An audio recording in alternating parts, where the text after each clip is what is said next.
Buenas tardes, espero que todos estén teniendo un lindo domingo. Acá la verdad es que la estamos pasando muy bien.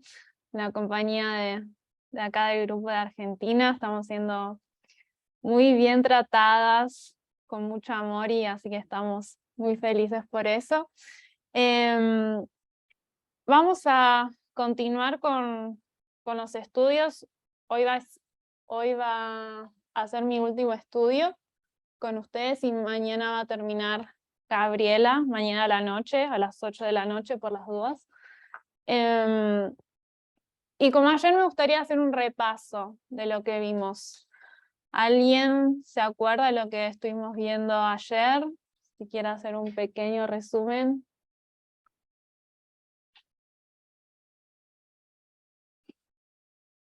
Recordamos nuestra experiencia con la línea de los discípulos y vimos que a pesar de que esta línea ya se había terminado, nosotros seguimos muchos sumidos en esta experiencia, muchos de nosotros, la mayoría, que sentimos un letargo, que nos hemos distraído con otras cosas de la vida, que no son malas, pero que han robado nuestro foco de las cosas que son las más importantes, y que Dios nos está teniendo misericordia y paciencia para que podamos reenfocarnos en cuál es nuestra misión y en nuestro crecimiento y entender realmente la naturaleza del reino.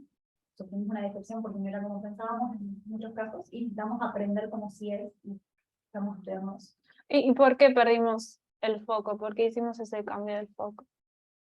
Porque parabólicamente, los discípulos experimentaron una desilusión cuando se dieron cuenta que el reino que Jesús les proponía no era ni el que ellos habían pensado, sino que era distinto. Y tienen que aprender a abandonar esas ideas y transicionar y estudiar las profecías de nuevo con el nuevo foco, con la nueva información, con el nuevo lente. Y eso es trabajoso porque daña el orgullo.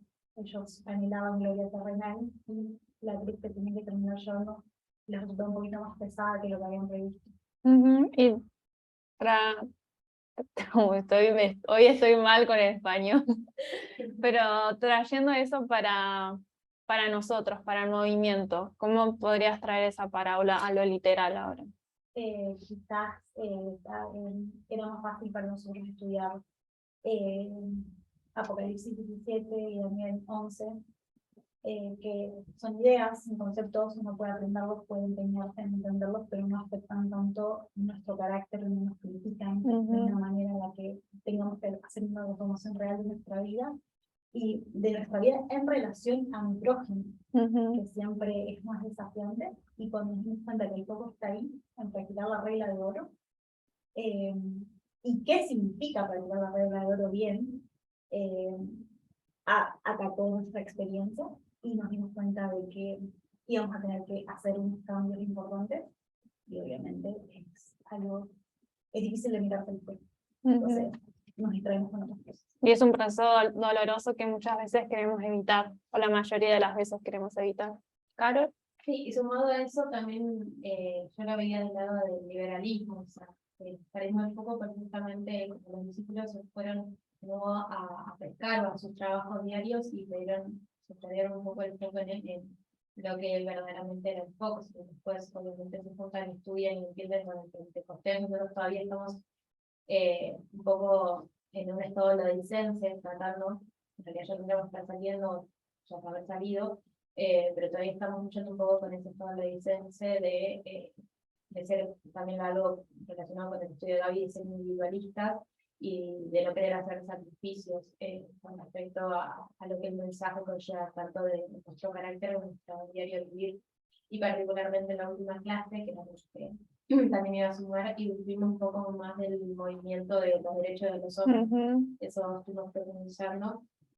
Y también sobre el 2014, esto de que hay 24, 26 eventos que a esta altura ya nos deberíamos saber, y vimos un poquito también sobre el tema de la ideología, el humanismo, y eso en relación al clamor de medianoche.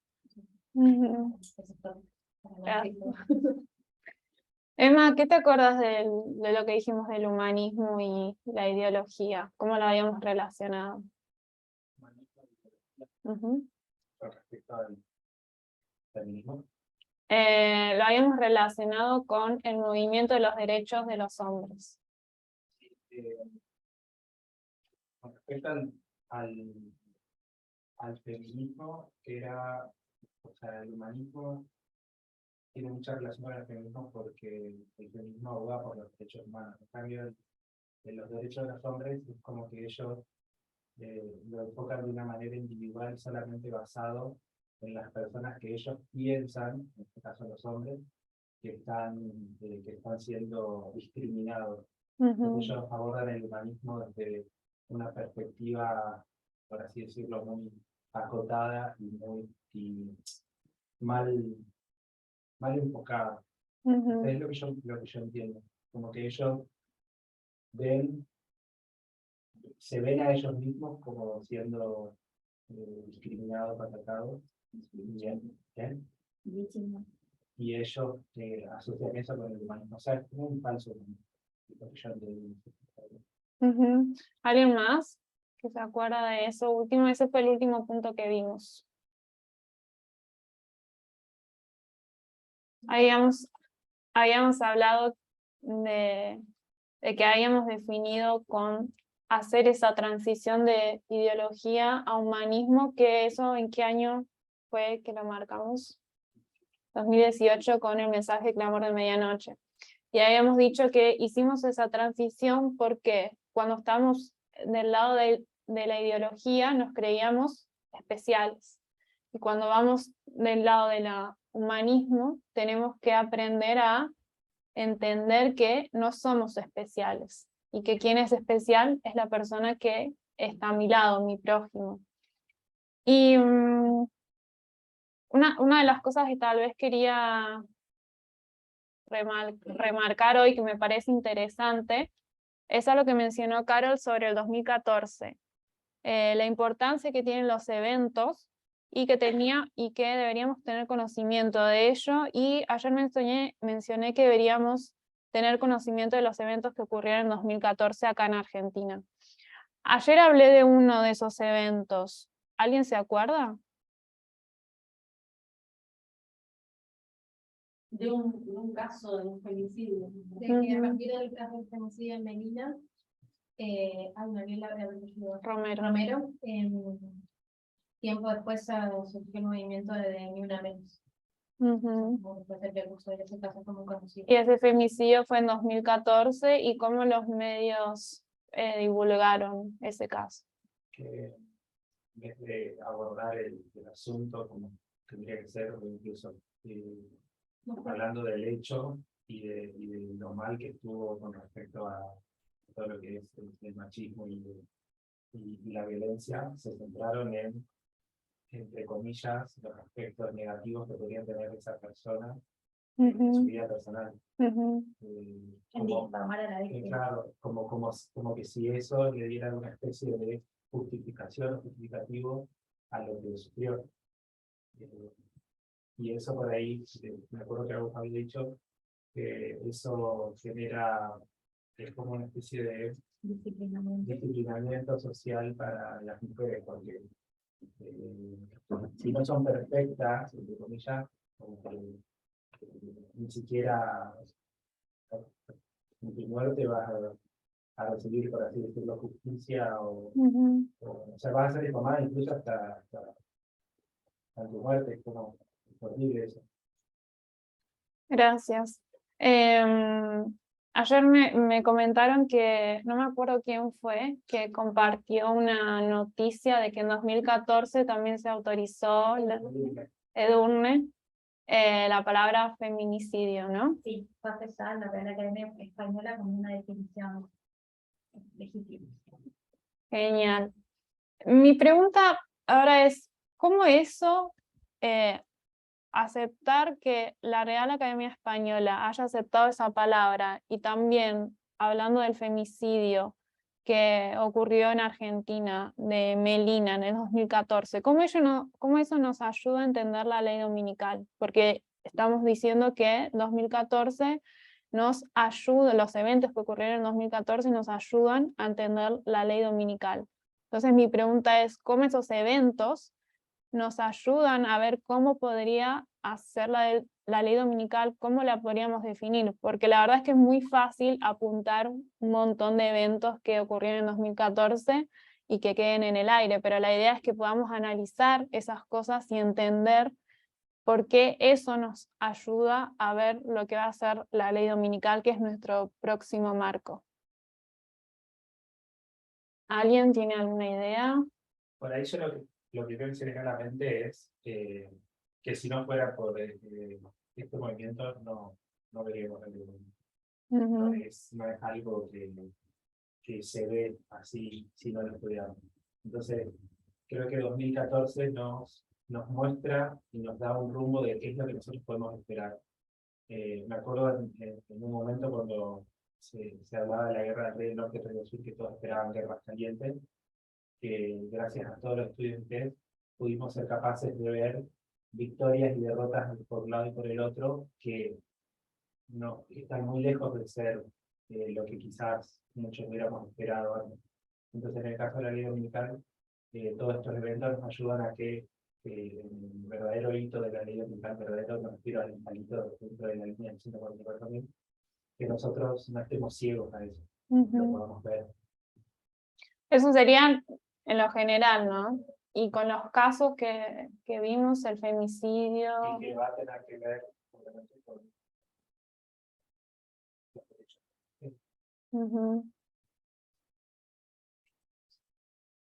¿Alguien más? Gastón, Diego, Agus, Carlos. ¿Puedo hablar? Sí. Quizás está marcando justamente el sexismo como tema a tener en cuenta, porque es lo que se está viviendo en ese momento, como fue la esclavitud en su momento de Elena de White. Ahí venía la ley dominical en ese sentido, que era el pecado, marcando el pecado, y en este caso, bueno, está marcando el sexismo como el pecado. Gracias.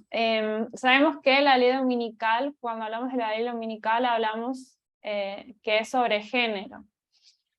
Y es importante que podamos ver estos casos. Obviamente estamos hablando de femicidios, estamos hablando de misoginia, que es lo que estuvimos estudiando estos días, que es sobre lo que se va a tratar la ley dominical. Y lo importante es que podamos ver que eso sería como una progresión, porque desde 2014 hasta, por ejemplo, hasta hoy 2022, todo ese odio contra las mujeres ha aumentado, y hasta la ley dominical va a continuar aumentando. Entonces va a ser todo un proceso de progresión. Por eso es importante que no solo marquemos, en 2014 hubo este evento, la invasión a Ucrania. ¿Por qué es importante esa invasión? ¿Cómo esa invasión en Ucrania nos ayuda a entender la ley dominical? Yo busqué algunas otras cosas que ocurrieron en 2014 acá en Argentina. Busqué dos cosas más.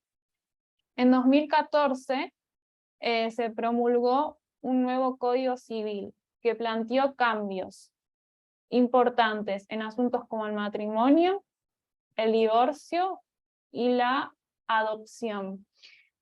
En ese código también se comenzó a establecer derechos o a regulamentar la convivencia entre dos personas. ¿Querés hablar sobre eso? ¿Cómo? No, del mismo género no. La unión convivencial. Exactamente, la unión convivencial. También, obviamente, dentro del Código Civil se hablaba del aborto, pero se continuó manteniendo el criterio de que la existencia de la persona solo comienza con la concepción. Y esta definición obviamente complicó la discusión de la despenalización del aborto, que eso fue en 2018, cuando no se aprobó la despenalización del aborto acá en Argentina.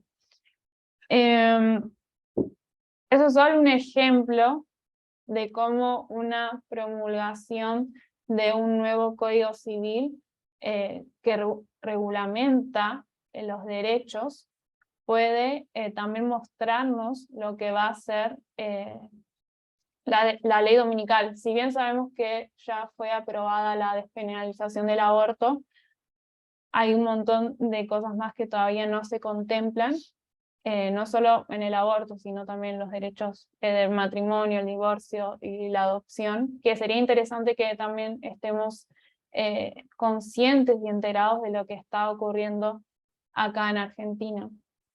Otra de las cosas... ¿Puedo agregar ¿Sí? algo?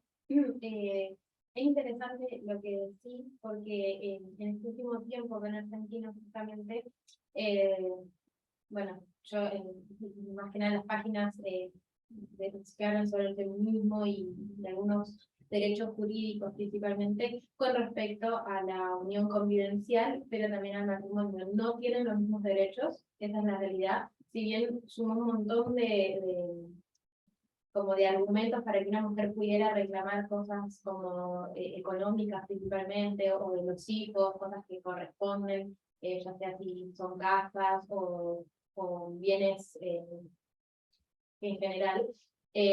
No es lo mismo que el matrimonio, es algo que se estuvo hablando muchísimo este último tiempo, porque no tenés los mismos derechos como mujer si vos te casás, a si vos tenés una unión convivencial. Y todo eso termina afectando la calidad de vida de las mujeres y el reclamo que se le puede hacer tanto para una mujer como para los hijos.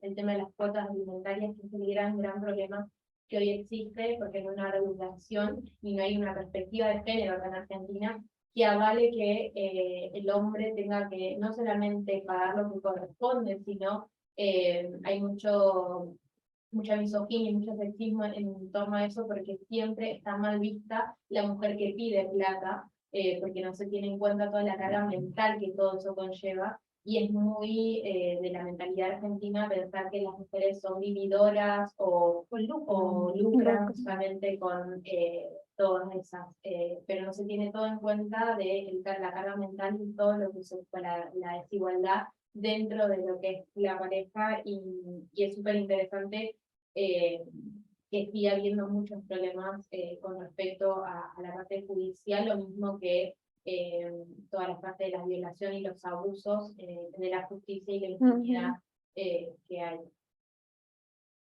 Ayer, no sé si alguien quiere comentar, que me parece interesante que están hablando de un caso, que no me acuerdo de la chica que asesinó al novio, Sí. que si alguien puede dar... Es una chica que de Paraná, o sea, Entre Ríos, que asesinó al novio y se le dio cadena perpetua. Tiene 18 años la chica y fue súper conocido ese caso. Y lo que comentábamos justamente ayer es que de los femicidios que nosotros conocemos, no conocemos a ningún hombre que se le haya dado cadena perpetua, como mucho 12 años, 20 y pico de años, pero nunca cadena perpetua. Y es como este caso fue bastante conocido, y yo me acuerdo que me indigné bastante por el simple hecho de que le dieron cadena perpetua a una chica de 18 años y justamente siendo mujer, o sea, hubo más justicia en este sentido, entre comillas, justicia, que en todos los femicidios que son conocidos. De hecho, al asesino de Melina Comito le dieron 13 años más. Exactamente. Yo recuerdo ver un análisis periodístico de ese caso y decían siempre, al menos en ese tiempo, o bueno, también ahora, se escarba más en la vida de la mujer, sea la víctima o en este caso sea la que asesina. Es como que el caso de Nair siendo la víctima, pero en otros casos eran mujeres víctimas, Nair siendo la victimaria, y en otros casos la víctima también era conocido, se conocía el caso con el nombre de la mujer. Entonces, sea víctima o victimaria, siempre se resalta a la mujer. Parece súper interesante que podamos hacer esos análisis porque son análisis ricos que nos muestran claramente cuál es la cultura en la que vivimos y es sobre eso que se trata la ley dominical, ¿no? Es sobre cultura, no es más como pensábamos que era la unión de iglesia y Estado, es la unión de la cultura con el Estado, por eso es importante que, vuelvo a repetir, que leamos los artículos que son publicados en los grupos, que leamos lo que está pasando acá en Argentina para poder hacer ese tipo de análisis, porque eso nos muestra cómo va a ser la ley dominical y que obviamente nos dan más evidencias de que el mensaje que tenemos proviene de Dios. Otra de las cosas que la anciana Tess marcó como importantes en 2014 fueron los cambios climáticos. En 2014, acá en Argentina, hubo una ola de calor muy prolongada, que fue la mayor que se registra desde 1906. No sé si alguien tal vez se acuerda de eso. Pero es interesante que podamos ver eso también, cómo se relaciona eso, que acá en Argentina también en 2014 está destacado esa ola profunda de calor, donde se registraron 5 muertes en Santiago del Estero, que fue la provincia más castigada por ese fenómeno. Y en Buenos Aires se registró el fallecimiento de 5 adultos mayores. Por eso es importante que veamos esas cosas. En 2014, ¿quién estaba como presidente? ¿Quién estaba dirigiendo el país? Cristina. Otra de las cosas que me puse a pensar, y tal vez quiero que lo podamos pensar juntos, es la imagen que tiene ella. Tal vez no quiero acá hacer un debate de las políticas que ella estableció, sino no quiero hacer un debate de si su gestión fue buena o no. Lo que me interesa pensar o que podamos ver si ella fue criticada por nosotros o por la sociedad por ser mujer. ¿Ustedes qué creen? Es un fenómeno común a todas las mujeres que están involucradas en política, que se las critique por el color que se tienen en el pelo, por el color de la blusa que usan, por cómo se pintan los labios, o si no se los pintan, o si combinaron los zapatos bien, o si no los combinaron, por qué tono de voz utilizan. Son todas críticas que, independientemente del tipo de gestión o de carácter que presente un hombre en política, nunca son focos de reparo. Nadie repara en esas cosas. Incluso hubo un artículo muy interesante que pasó Joaquín hace poco al grupo de nuestro grupo de WhatsApp, que hablaba sobre la nueva ministra de Economía y cómo se le criticó por lo que ella decidió ponerse para el día que fue nombrada, o sea, recibió su puesto, y las características que tenía el suéter, y nadie hizo lo mismo con ninguno de los previos ministros de Economía, que eran todos hombres, porque a nadie le importa que tiene un puesto. Entonces, enfrentas un montón de ese sexismo a primera plana y ya está completamente paralizante, descalificante, sin siquiera que hayas hecho nada. ¿Alguien más? Gastón, ¿vos querías decir algo? No, no estaba viendo a pensar que por lo menos mi experiencia, capaz que superior lo que decir, nunca vi presidente de Argentina tanta difamación que se haga a un presidente como Argentina. De hecho, me da la sensación de que ni los líderes militares que hicieron un montón de atrocidades se atacó tanto como Argentina.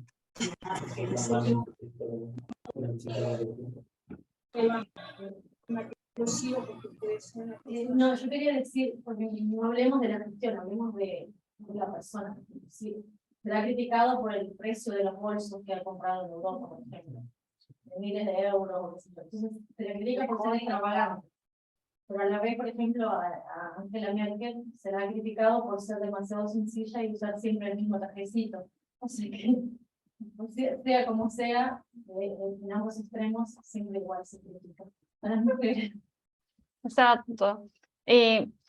digo que tal vez no quería entrar en el tema de la gestión porque sé que no es muy querida por la gestión que tuvo, pero me interesó que lo podamos ver de este lado, cómo ella fue tan criticada, y coincido que fue tal vez las personas más criticadas, una mujer muy criticada dentro del país y que sigue siendo criticada y atacada. Por el hecho de solo ser mujer, muchas veces se la criticaba por la ropa que vestía en los discursos, dónde había comprado esa ropa. ¿Caro? Sí, algo que me parece también interesante es cómo muchas veces se utiliza su persona por ser mujer para criticar un poco toda la parte del socialismo, del kirchnerismo. Yo creo que si fuesen hombres los que hubiesen hecho eso, toda la parte del aborto o el hecho de que ella sea la primera mujer presidente, es como que se borra mucho, o sea, no se le dio tanta para mí importancia de lo que eso implicaba para la representación de las mujeres, y creo que los hombres y la sociedad en sí, como que por ser justamente mujer, se dieron como el permiso justamente para criticarla aún más y criticar justamente el tema del aborto, todos esos privilegios que se fue ganando, la visualización de una mujer al poder, todas cosas que me parecen que capaz en otros países yo puedo ver que tuvieron otras gestiones, mujeres, y como capaz fue mejor, o el pueblo o la sociedad la aceptó mejor, entre comillas, como que hizo más propaganda de wow, qué bueno que una mujer esté en el poder. En cambio acá no tuvo la misma repercusión, y creo que también se les dio más todavía oportunidad a los hombres sexistas y que no quieren justamente esos privilegios, no quieren representaciones de las mujeres en el poder, para atacarla más. Exacto, esto lo podemos ver más de la derecha conservadora, como fuertemente todavía la siguen criticando.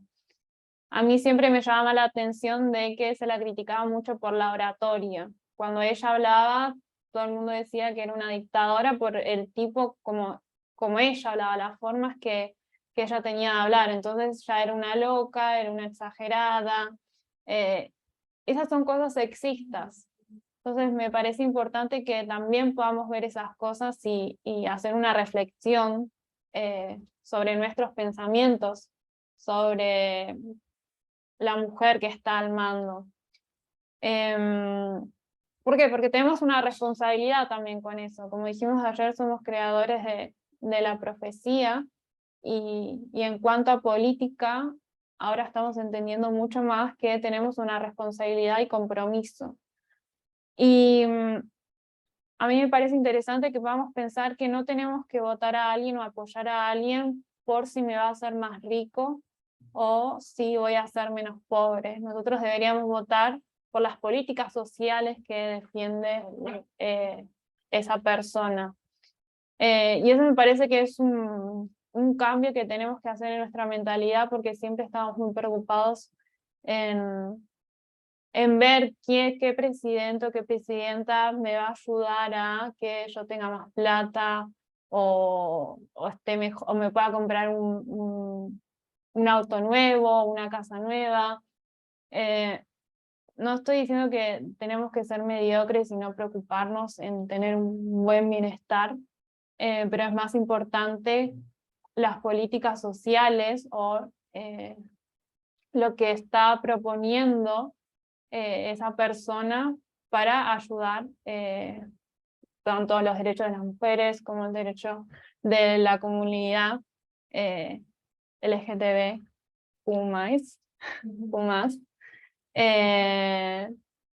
Entonces me parece también esas son cosas que deberíamos cambiar, que deberíamos hacer un cambio de mentalidad en esas cosas.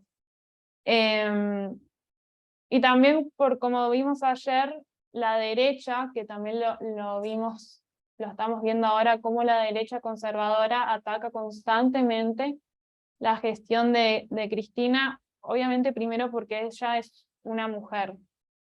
Y Y también vimos el movimiento de los derechos de los hombres que luchan por eso, luchan por ellos no perder la libertad que ellos tienen. ¿Por qué? Porque el feminismo radical, habíamos dicho que se ocupa de la igualdad de todos, no solo de las mujeres, como dijo hoy Gabriela. Y lo que quiere el movimiento de los derechos de los hombres es solo ocuparse de los hombres. Y hay una distorsión de la realidad dentro de ese grupo. ¿Por qué? Porque ellos creen que están siendo los agresores, los oprimidos, como mencionó hace un rato Gabriela. Ellos se creen que son las víctimas. Y es importante que lo veamos, porque muchas veces creo que cuando estudiamos estos temas, creemos que nosotros estamos lejos de esos temas, que no nos parecemos a esas personas que tienen ese tipo de pensamiento. Y muchas veces caemos en eso he escuchado muchos hombres que se justifican y cuando se justifican se colocan en ese lugar de víctimas. Y colocarse en ese lugar de víctimas ya es pertenecer al movimiento de los derechos de los hombres. Es como me estoy justificando y no estoy queriendo perder más mis derechos o no quiero que las mujeres tengan más lugar. Entonces, al final de las cuentas no estamos tan lejos del pensamiento de esas personas. Eso es uno de los motivos por el cual elegimos estudiar estos temas para ver que nosotros no estamos lejos de esa realidad, no estamos lejos de ese tipo de pensamiento. Y para ver cuán lejos estamos del feminismo radical. Me gustaría leer partes de un artículo que publicó la anciana Tess, que el título es ¿por qué los hombres fuertes atacan a las mujeres? No voy a leer todo el artículo, obviamente, solo agarré algunas de las partes del artículo que voy a leer. Está hablando de los líderes antidemocráticos, de los líderes autoritarios. Y dice, a medida que estos regímenes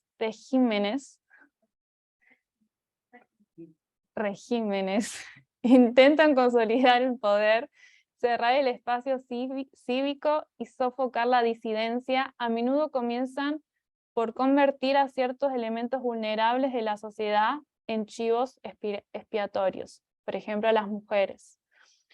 Aunque las mujeres han tenido un éxito considerable en su lucha por la igualdad en muchos países, continúan enfrentando diversos grados de violencia, discriminación y exclusión.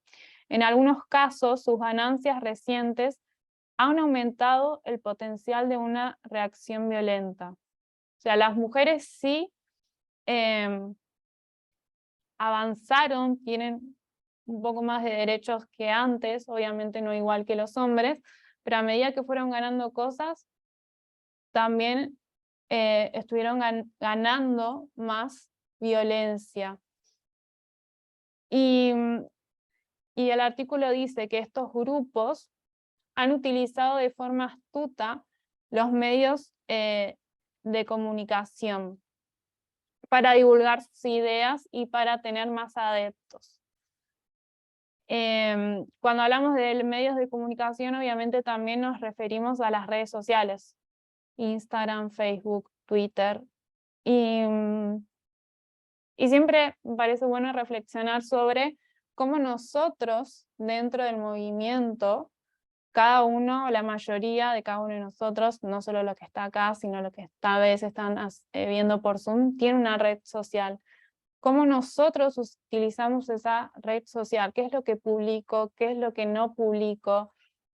Porque tenemos una responsabilidad en cada cosa que hacemos y decimos. No tenemos que olvidarnos que lo personal es político y que cada cosa que yo publico tiene una influencia en la persona que lo está viendo. Por eso creo que en cada cosa que hacemos, en cada cosa que decimos, tenemos que tener este nivel de conciencia, tenemos que pensar como adultos, actuar como adultos, de que tenemos una responsabilidad y compromiso con lo que decimos, con lo que publicamos, a lo que le ponemos me gusta. Entonces, me parece importante que podamos tener la suficiente madurez para actuar de una forma coherente con lo que decimos creer y seguir. Entonces, cuando también hablamos de lo personal es político, tenemos que entender que los problemas que sufrimos, por ejemplo, como mujeres, no es un problema individual, sino es un problema colectivo. Y que como al ser un problema colectivo, tenemos que encontrar una solución colectiva, porque cuando encontremos una solución colectiva no solo va a beneficiar, obviamente, a una persona, sino que va a beneficiar a todas las personas. Entonces, no solo se trata de la influencia que tengo con lo que hago, sino también pensar que el problema, por ejemplo, que yo tengo como mujer, también lo tiene otra mujer, y que nos tenemos que organizar y, reunirnos, juntarnos para poder ver una solución. Por ejemplo, acá en el grupo de Argentina, llevar a acción esto de lo personal es político, juntarse entre grupo, encontrar una solución colectiva que ayude al grupo, especialmente a las mujeres. Entonces no se trata de solo verlo de forma global, sino que cada uno de los conceptos lo podemos traer adentro. Por ejemplo, acá el grupo de Argentina. Voy a seguir leyendo. Los hombres fuertes, antidemocráticos, se han movido agresivamente para explotar el potencial que tienen para sus propios fines. Sus visiones de un nuevo orden político a menudo se basan explícitamente en la oposición al progreso de los derechos de las mujeres, bajo la apariencia de un retorno a los valores tradicionales. Eso es lo que básicamente dijo hoy Gabriela, de que estos grupos, tal vez la derecha conservadora, lo que quieren instaurar de nuevo son los valores tradicionales.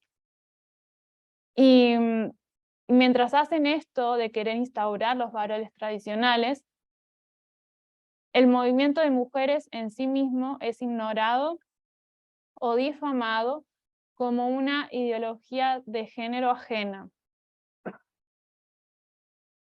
Entonces pensamos que estamos lejos de estos grupos, pero en la práctica, como vimos, la importancia de la práctica, en la práctica no somos coherentes, no somos consistentes con lo que creemos.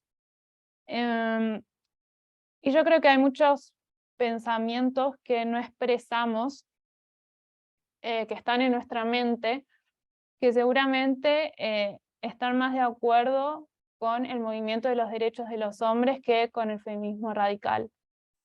Pero necesitamos ser valientes para reconocer que tenemos pensamientos del movimiento de los derechos de los hombres, y valientes no solo para reconocer eso, sino para cambiar eso, para que nuestros pensamientos estén alineados con el feminismo radical. Voy a seguir leyendo. Los esfuerzos de los líderes autoritarios para empoderarse a expensas de las mujeres suelen ser bastante transparentes. Un hombre fuerte es presentado como el padre de la nación y es alabado por un culto hipermasculino a la personalidad como Vladimir Putin en Rusia. Después del artículo habla de Bolsonaro, el presidente de Brasil, y menciona, no sé si ustedes tienen conocimiento, de que en 2014 él difamó a una mujer diciendo que, una diputada, diciendo que ella no merecía ser violada, perdón. Eso, la verdad es que él lo volvió a decir, porque la primera vez que se lo dijo a esta mujer fue en 2003, cuando él le estaban haciendo una entrevista de un... Ah, sí, perdón. No merecía ser violada por él. porque ahora voy a explicar un poco más la situación. Él estaba siendo entrevistado por un periodista, por un canal de televisión de Brasil, y estaban hablando de una ley del Congreso Nacional. Esta mujer se acerca, Bolsonaro la ve y empieza a decir que ella le dice que es parte de la dictadura militar que hubo en Brasil. Y ahí empieza una discusión entre ellos y ella menciona que él fue un violador. Y Bolsonaro le dice, yo nunca te violaría porque vos no mereces ser violada. Y ahí la mujer se angustia mucho, no lo puede creer lo que había escuchado, se acerca más a él para decirle, estaba indignada, y él la empuja. No solo hubo agresión verbal, sino también física. Y el video está en YouTube, es muy triste, porque también había una mujer que estaba al lado de ella que se estaba riendo. El seguridad que vino como a separarlos también se estaba riendo. Y eso fue en 2013. En 2014, en medio de todos los diputados en el Congreso Nacional, él vuelve a decirle a ella, le dice, yo te dije hace unos años que vos no merecías ser violada, y se lo volvió a decir. Ahora escuchá lo que tengo para decir. Ese día era el Día Internacional de los Derechos Humanos, y él dijo esa frase. Él después fue condenado, tuvo que pagar una multa, tuvo que pedir disculpas públicamente, que lo hizo entre comillas, porque la verdad es que no cumplió con esas disculpas públicamente. Es indignante que él haya hecho esto, que todavía obviamente siga siendo apoyado por muchos brasileros que obviamente son de la derecha conservadora.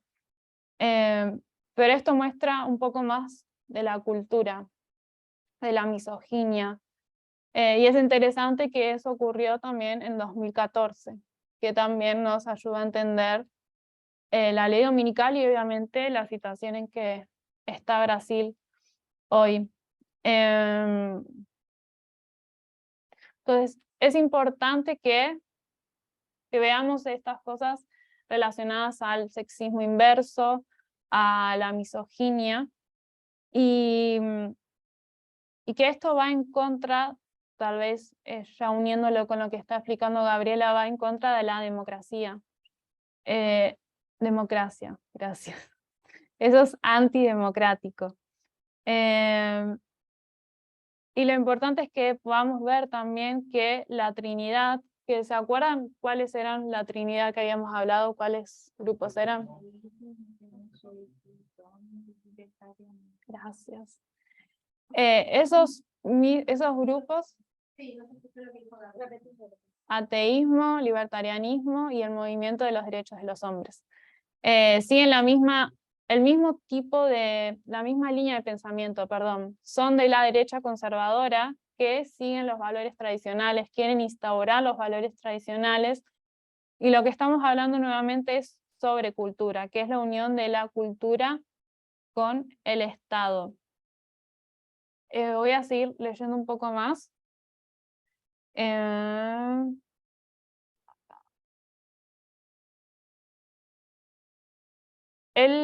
La persona que escribe este artículo da como un consejo y dice, para ayudar a contrarrestar la cosecha actual de hombres fuertes, los gobiernos democráticos y otros donantes deberían financiar las organizaciones de derechos de las mujeres de manera más sólida e inteligente.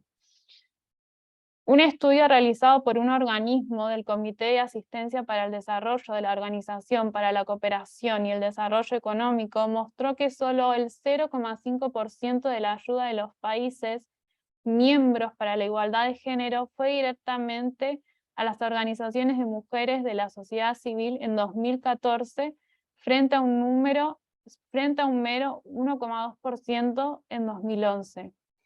O sea que el apoyo aumentó, pero de una forma muy mínima. Y yo ya estuve mencionando por qué estamos estudiando sobre la misoginia, por qué estamos estudiando sobre el sexismo inverso, pero me gustaría escucharlos a ustedes. ¿Por qué estamos estudiando esto? ¿Qué es lo que tenemos que entender?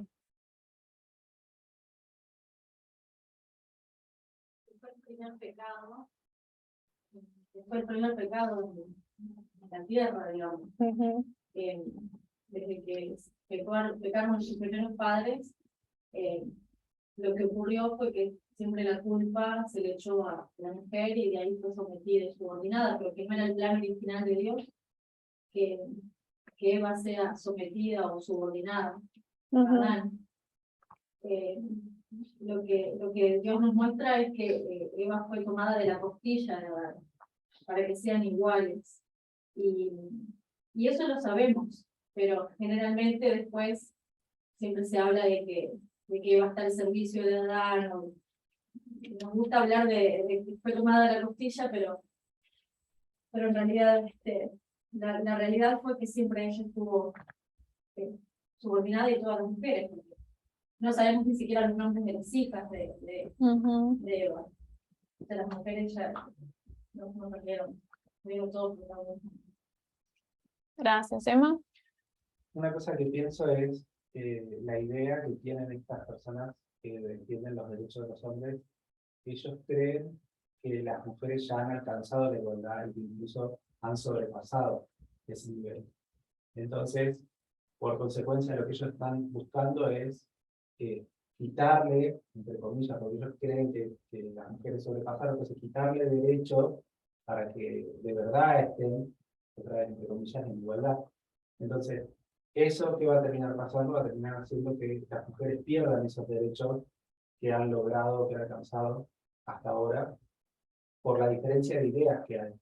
Entonces pienso que estudiar esto es justamente que nosotros podamos ver quizás la seriedad o la gravedad de esto que hace que muchas personas crean, sincera o no sinceramente, que realmente que ya exista la igualdad en este momento. Entonces, ¿qué tan engañoso puede llegar a ser los argumentos que ellos hacen, la forma de pensar que tienen, que haga que realmente una persona pueda llegar a creer que exista la igualdad en este momento? Entonces, si nosotros no estamos con los ojos abiertos como para ver esa realidad, como decías vos hace un ratito, muchos de nosotros por ahí debemos tener en este momento ideas que simpatizan más con el movimiento de los derechos de los hombres que con la igualdad. Entonces es re peligroso, porque hasta, como decía la doctora Pérez, muchos de los argumentos de los libertarios son lindos, o sea, tienen un buen envoltorio. Entonces es muy peligroso, es muy seductor. Gracias, Carol. Capaz un poco linkeado a lo que me estaba diciendo, algo que me había quedado del anterior estudio que diste, es esto de que el artículo de Max, que no me acuerdo el apellido, no me lo sé, que él decía que era un hombre racional y que al ser ateo y que en realidad un poco también está linkeado con los libertarios, que ellos piensan que no se necesita un gobierno que regule todo, porque piensan que las personas se pueden autorregular solas. Y es algo que he hablado con varias personas de mi círculo, hombres, que tienen esa idea, acá en Argentina, con el tema de los libertarios, Milei, etcétera, como sacar del Estado, para tanto económico como la parte social, y dejar que las personas se autorregulen. Y yo creo que eso está muy limpiado con lo que defiende el feminismo radical, entender que el sexismo es mucho más profundo de lo que podemos llegar a ver, que está en todo, en todo, en todo, y que justamente vos necesitas a alguien que regule y que pueda dar igualdad, y que necesitas un gobierno que se ocupe de equiparar, que tenga equidad. Entonces, muchas veces nosotros no vemos la profundidad tenemos ese mismo pensamiento. Pensamos que estamos de alguna forma curados, como que en realidad ya, bueno, no golpeo a nadie, como trato de, no sé, acompañar o los estudios o lo que sea. pero no vemos que nuestros gustos o la forma en la que diariamente nos mostramos está tachado o manchado, mejor, manchado con el sexismo, nuestros gustos a nivel, muchas veces hablamos con Agus, esto de las amistades que tenemos. O sea, si vos no tenés, si todas tus amigas tienen un cuerpo hegemónico o no rompen un poco con el estereotipo, en realidad verdaderamente son tus amigas por cómo son como personas, o es porque tenés un estereotipo hegemónico o heteronormativo de las personas. ¿Estás hablando como mujer o estás hablando como hombre? Estoy hablando como hombre. No, por este concepto puedo añadir. Sí, obvio. Este concepto que está bien documentado dentro de los estudios feministas, que es que los hombres no son amigos de mujeres que no encuentran sensualmente atractivas. Y entonces, es un fenómeno que se estudia y se ve, y es fácil de verlo en la vida real también, como se ve, vas a la calle y te das cuenta cómo funciona el ser humano, y te das cuenta que es eso que es muy real. Y que justamente en eso tiene que ver el sexismo, o sea, si en mis relaciones más, o sea, el por qué no hago, por qué no me puedo sacrificar, o sea, es porque hay algo que no queremos dejar, hay algo que no es cómodo. En los hombres es muy cómodo el sexismo, porque les dan muchísimos privilegios y poder. Y como mujer a veces no es cómodo también cierta posición, porque es una misoginia que tenemos que erradicar también, la posición de sumisa, y justamente a veces es muy desgastante, porque es muy desgastante tener que estar luchando constantemente por nuestros derechos, y a veces uno también se cansa, pero no es justificación, porque necesitamos justamente abrir un poco el camino, y a veces abrir el camino no es fácil, eso es lo más triste, pero si tenemos la idea de que estamos ayudando a otras mujeres y a otras personas en este sentido de amor al prójimo, pero del sentido más profundo, de lo que yo estoy haciendo puede ayudar a otra mujer o a otra persona a llegar al reino de Dios, tendríamos constantemente, y no nos costaría tanto sacrificar nuestro tiempo, nuestra energía, nuestra propia vida, justamente por eso. Algo que también quería comentar es cuando hablabas esto del último artículo, y que hablaba de que muchas veces se ignora o se distrae el movimiento feminista. Y muchas veces pasa eso, no es solamente que no estás en contra, a veces no estás en contra, pero tampoco estás haciendo nada. Y el hecho de no hacer nada por justamente esta igualdad, es lo mismo, o sea, ignorar, ser ignorante, o sea, no quererte reformar, no hacer algo activamente, mismo en las redes sociales. Hace poco tuvimos un poco esa discusión de cuando fue el caso de Johnny Depp y Amber, no me acuerdo bien el apellido, ¿cómo se dice? Cómo nosotras, las mujeres, o yo veía en redes más mujeres apoyando, y ningún hombre que yo sabía que estaba justamente en contra de Johnny Depp o que no estaba de acuerdo, poniendo algo.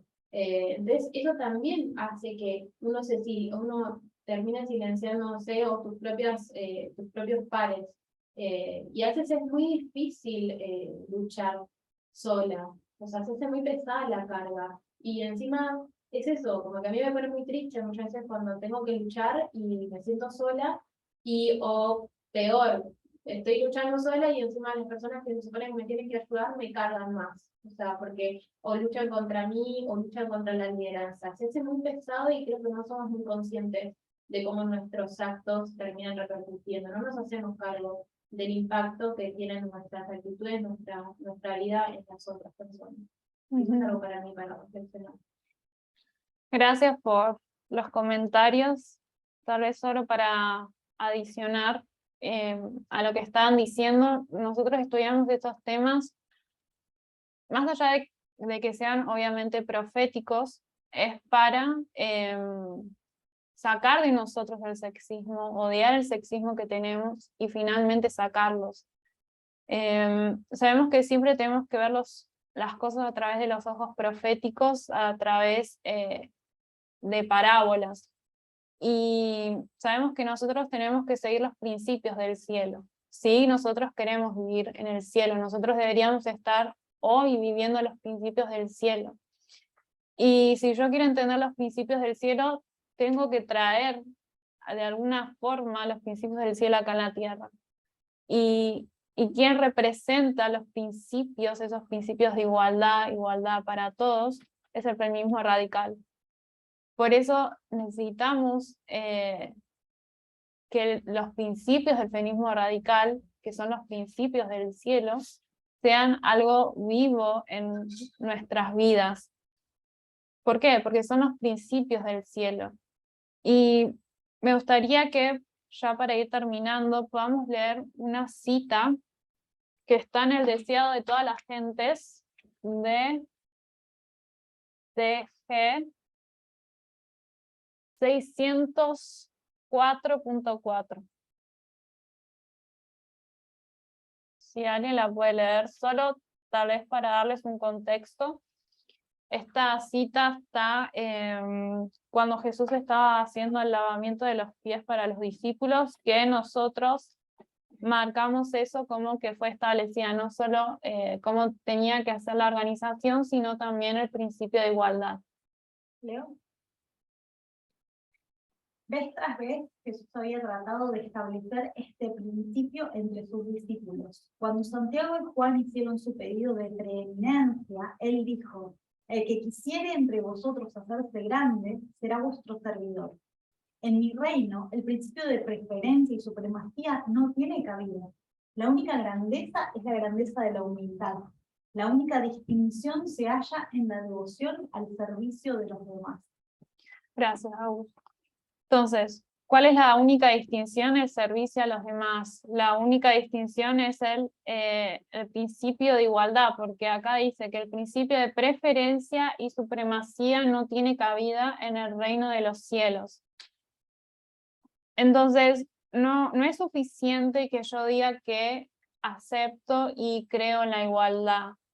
No se trata solo de lo que voy a decir, sino, como dijimos, es de la experiencia, de la práctica. Se trata de lo que yo estoy viviendo como persona, se trata de cómo yo estoy tratando a mi prójimo. Y el clamor de medianoche en 2018 vino para despertarnos. ¿Por qué? Porque estamos del lado de la ideología y teníamos que pasar para el lado del humanismo, que, como dijimos, es ver la belleza que tiene la otra persona, la belleza que tiene el prójimo. Y por eso es tan importante que vamos a ver el sexismo que tenemos cada uno de nosotros, la misoginia que tenemos, especialmente los hombres, y entender qué podemos hacer con eso. Lo que tal vez estoy viendo mucho es que parece que se entendió el concepto de que los hombres tienen que bajar y las mujeres subir, en el sentido de que son las mujeres ahora que están estudiando más, son las mujeres tal vez que están dando más estudios, y cuando se habló de que los hombres tenían que bajar para las mujeres subir, no se trataba de que los hombres tenían que dejar de estudiar o dejar de dar estudios. No significaba que los hombres tenían que dejar de aprender. Entonces, muchas veces se trata de lo mal que interpretamos el mensaje, como lo mal que interpretamos qué es la igualdad. Y como estuvimos viendo antes, que esas correcciones o tal vez esos comentarios que nos muestran en que estamos errados, que los podamos ver como oportunidades y no como injusticias. Porque al final de cuentas estamos todos en el mismo barco y pareciera que solo algunas personas estamos remando y las otras personas solo están sentadas viendo para dónde va el barco. Entonces, me gustaría que podamos reflexionar sobre lo que cada uno está haciendo en nuestras vidas y si verdaderamente estamos entendiendo el mensaje de igualdad, si estoy entendiendo que verdaderamente lo personal es político. ¿Oramos?